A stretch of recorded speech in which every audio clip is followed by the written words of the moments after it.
The period between the 5th and the 9th centuries is also referred to as the times of military democracy. The society of that time observed common law and practiced pagan faith. Inheritance went through the paternal lineage, and self-government manifested itself at community meetings. Dukes, military leaders, and community chieftains were elected there. However, they could not hand down their powers in a hereditary way. Publius Cornelius Tacitus wrote in 98, quote, "Only the noble were elected kings and the brave were elected chieftains. The power of their kings was restricted and constrained." End quote. Here he also defined democracy. Chieftains discuss the matters of minor importance, and serious matters are discussed by all. However, the chieftains are still the first to discuss those issues, the solution of which belongs to the people. 400 years will have to pass till the time of the society under discussion becomes reality. And, as history shows, during that period, the levers of power did not turn exactly in the direction of the people's meeting. So how can such a society be defined more precisely? There will definitely be some people who will say that in the world of the Balts, professional warriors and warrior elite emerged around the 10th or 11th centuries, at the peak of the Viking marches. It is true, professional warriors were needed in the epoch of the Vikings. But was there no external danger or any other practical need for warriors earlier? Of course there was. Let us remember the Amber Road. Large amounts of constantly traded non-ferrous metals and the abundance of other kinds of goods persuade us that there were many trade routes. One should not think that trade could go on without an armed escort. The skeptics could say that members of the community who were competent with weapons were used for this purpose. Perhaps it was so at the beginning, but it is necessary to underline that those men who were clever at using weapons had to appear from somewhere. That is, they had to practice military skills in their own community too. And the most important thing was that trade expeditions lasted for a long time. So many strong men of the community had to discontinue production. The community thought that it was more important to have a safe trade expedition and to expect benefit from it. And finally, the Iron Revolution of the 1st century made the Balts wealthy. The emerging aristocracy of the Balts felt the need not only for communal, but also for personal safety. Thus, external dangers existed in the earlier ages too. Suffice it to remember the march of the Goths toward the Black Sea and the state of Ermanaric that existed around 351 to 76. Sources say that the Astian tribes were also included in its composition. The Huns destroyed the kingdom of Ermanaric, whose descendants, the A3e, according to Jordanes, were southern neighbors of the Astians in the 6th century. Archaeological sources say that the A3e had reached the heart of the Astian lands, as Hunnic arrows were found in Blinkaigalis burial grounds in Vilnius and Aukštadvaris. Burial monuments of the 5th and 6th centuries reveal a wide panorama of the property breakup of the Baltic society, in which graves of military elites stand out. Adolfas Tautavičius writes that the earliest known burials of Duke warriors are 2 graves of Jotvingian men, dated back to the end of the 4th and the 5th century, from the hill forts of Šveicaria. Both men were buried with steeds and their riding gear, locally made ornaments, equipment, and weapons. The shrouds are expensive, including silver or silvered brooches, a buckle, and a horse bridle. Alongside the local items, there were also imported ones, a 2-edged sword of damask steel and an enameled plate. Scissors were found in both graves, and tweezers and a comb were found in the second Hillfort grave. The graves of dukes were researched in other Baltic areas as well. A 5th century grave of a duke and a steed from Rakete is attributed to the Curonian Islands. In the Sambia-Natanga group of the Prussian area, a man was buried together with a steed. Very rich graves were found in the burial grounds of Rusei-Kupiaičiai and Varnikaimis. Apart from glass dishes, the rarest clay jugs containing gold items, a gold bracelet and ornamented plates and weapons such as pointed battle daggers were found there. Valdemaras Šimenas regards the graves belonging to the Olsztyn group as the richest ones in Europe of that time. Silver and gold-plated fingered brooches are found in many of them. Weapons, such as daggers and swords, were most often carried in gold-plated silver sheaths. In the Semigalian area, graves of the military elite were found in the Yoneki burial ground. In Aukštaičiai area, in Veršvai, graves of the female part of the tribal aristocracy of the end of the 4th century were studied.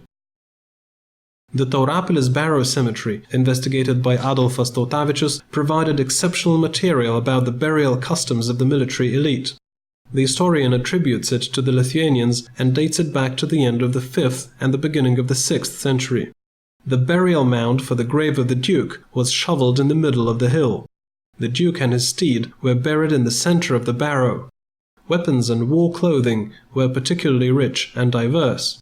The smartest weapon is a sword brought from the area near the Danube in a smart sheath. It is adorned with silver gilded mountings, plates, buckles, and a 9 buckle decorated with garnet stones. As is common for the graves of the military elite, an originally bound drinking horn was also found there. However, the most impressive discovery of Taurapilis was not the Duke's grave itself, but the barrows that surrounded the Duke's grave in which warrior riders of the Duke's escort were buried. Weapons common to Lithuanians, including battle axes, were found in these graves. The author drew a more important conclusion, speaking about the finds of the eastern part of the Taurapilis Barrow Cemetery. According to him, a grave of rich warriors and their military leader was in the western wing, and in the eastern wing there were graves of ordinary members of the community. Such division of the cemetery into 2 parts, for the rich and for the poor, is known in Prussia too. A separate part of the cemetery is also allocated to the graves of the rich in Daimen and Kalerin cemeteries of the Olsztyn group. Vytautas Kazakevičius and Eugenijus Jovaiša investigated the Aukštaityje burial monument of the time of the military aristocracy. There is a number of male graves in this necropolis, which, without doubt, are to be considered to be the burials of military elite.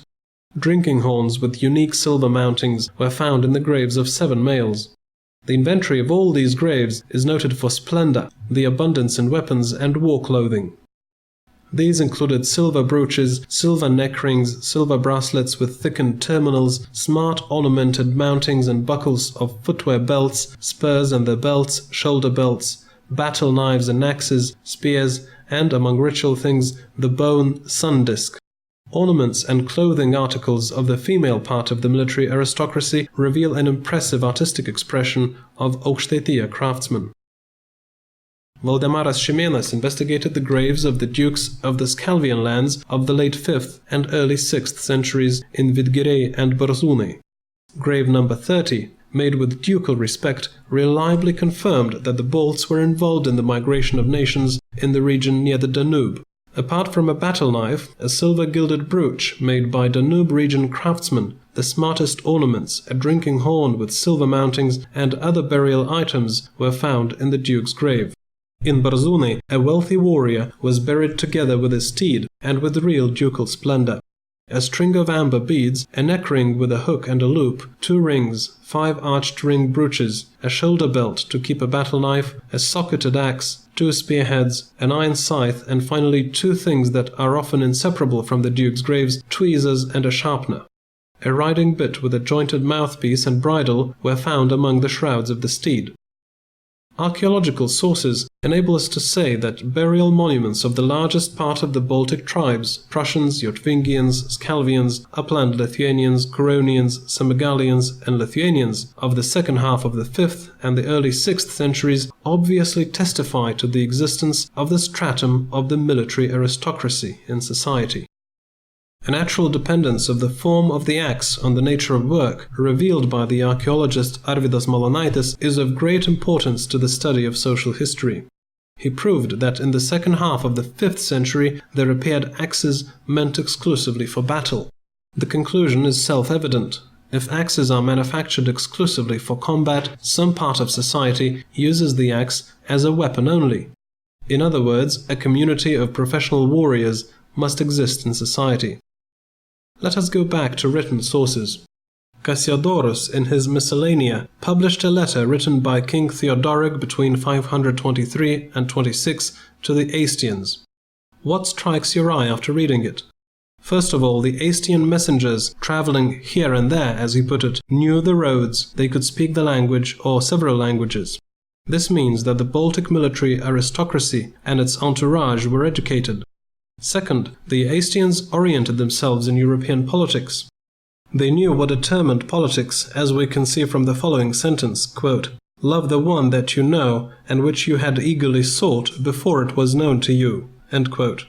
The Balts also knew where to look for that center of politics, as shown by this sentence, quote, "Among so many tribes it was not an easy wish to foresee the way." End quote. Third, the Astians understood the value of amber and its natural origin. Fourth, the expedition was large, and most likely it represented many tribes. Theodoric seems to have known about the Astians who had been traveling across Europe for some time already. The beginning of the letter permits this conclusion to be drawn, quote, "With your messengers traveling here and there, we learned that you were eager to make our acquaintance." End quote. When reading the letter, a question arises about the society who organized this expedition. First and foremost, who sent it? It is believed that it was a tribe which lived in Sambia and was rich in amber. Second, whom did they represent? Their own tribe or some tribal Prussian union? It is not an easy question to answer. Anyway, it would be hard to believe that a small community could have sent such a distant expedition. It was more likely a large tribal union of Prussians which looked for allies of friendly relations with the most famous kingdom of the time in order to ensure their own safety and to develop trade relations. And finally, the most important question is this: at what stage of statehood was the Prussian society which sent the expedition? Archaeological and written sources show a strongly stratified society of technologically advanced production economy. This society had its kings and dukes, military leaders, chieftains of communities, as well as priests, which were not mentioned here, as well as warriors who formed the military elite of the king or the duke, craftsmen, merchants, free farmers, and cattle breeders. This is a society which needed an organization assuring social safety, satisfying its needs for raw materials, and protecting its trade interests. It's believed that the military aristocracy was at the top of the Baltic society of that period. Their kings most likely did not have the right to inheritance yet. This can be seen from a letter written by Theodoric. He did not refer to any name. Quote, "We gave your messengers some instructions by word of mouth." End quote. Such an address suits the society whose formal head is the meeting of its adult members. This picture of the Prussian society is also in line with the Vaidevuttis and Brutanis reform of the 6th century. The law established legal equality of all free inhabitants of Prussia, prohibited to make people work without concluding a contract for the benefit of others. The nobility was conferred on good warriors, called skillful riders. Irrespective of any considerations about the society of that time, one thing is clear: this is a society that existed on the eve of the state. Jordanes's Getica of the 6th century contains 2 episodes about the Astians. The second episode runs as follows, quote, "Behind them, on the shore of the ocean, there lived the Astians, a highly peaceful tribe." End quote. Historian Norbertas Vėlius looked for the sources of peacefulness of the Astians in the culture of the inhabitants of ancient Europe. Quote, "Contrary to the Indo-Europeans, they were peaceful people," end quote, he wrote. However, the Astians had been Indo-European for at least 3,000 years. It is hard to understand what is meant by the peacefulness of the Astians, whether their philosophical attitude or peacefulness applied in practice. I believe that by their nature and world outlook, the Astians were peaceful. But somehow this is not in line with a life practice with an uncountable number of weapons found in the Astian monuments. Recently, the investigators of the ancient history of Prussia, Valdemaras Šimenas and Vladimiras Kulakovas, reviewed well-known written sources and finds. They do not doubt that the fight of the Prussian military leader of the 6th century, Vaidevuttis, and the Lithuanian pagan priest Brutanis against the Avarians is correctly described in the Prussian chronicles by Simon Grunau at the beginning of the 16th century. The gold neckring weighing 374 grams from Prussian Strobeine is given a different interpretation too. As it is known today, it was created at the beginning of the 8th century and represents namely the Avarians, the leader Antons and archer Chinbek, as well as Prussian leaders, the war leader Vaidevuttis and his brother pagan priest Brutanis. The famous investigator of Baltic armament, Vytautas Kazakevicius, has said the following: "We can find few tribes and nations in Europe which were as militarized as the Balts.